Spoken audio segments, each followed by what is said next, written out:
Hello folks, today we're going to be talking about wards, but before we begin I would like to let you know about my YouTube channel. Go check that out, the link is in my bio.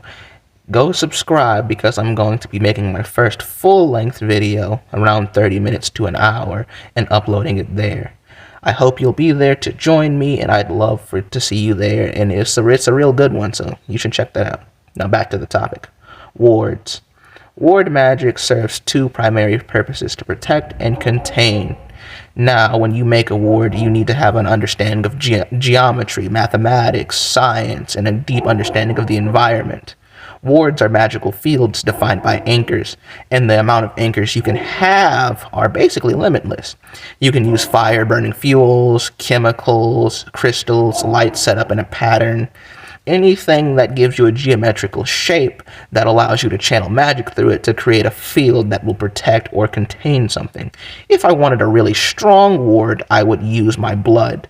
Blood wards are damn near impenetrable, and because the blood is focused through my magic, it'll make the ward even stronger.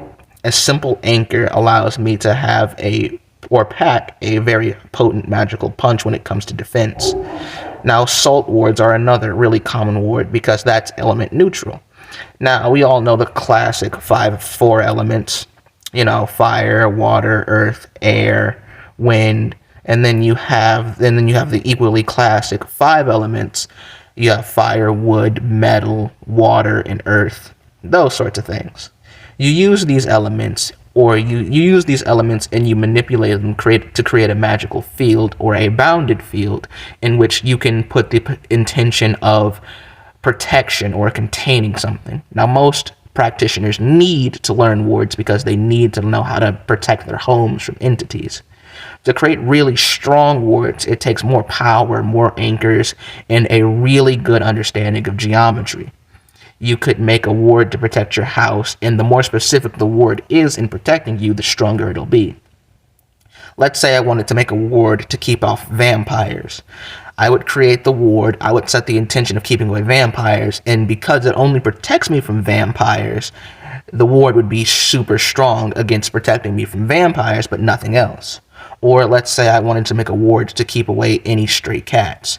Because the stray cats are so small in the magical spectrum, and because the ward is so specific, it'll have an easy time repelling any stray cats. Wards function to protect and contain. You can also use one to contain. If you were summoning some sort of entity, you would create a ward around the summoning space to protect you from that entity or to contain it in that magical field. Understanding wards is a very important thing for any practitioner, as I said before. Now, this deep understanding of both the environment is important because they change the environment. They manipulate the magic in it in order to create this sort of field so you can be protected in it.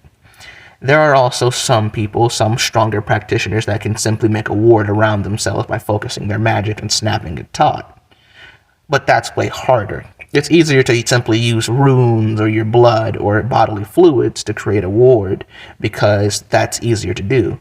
Now, salt is the simplest ward you can use because salt is so common, everyone has it in their house, and all you need to do is make a complete circle for it to be activated.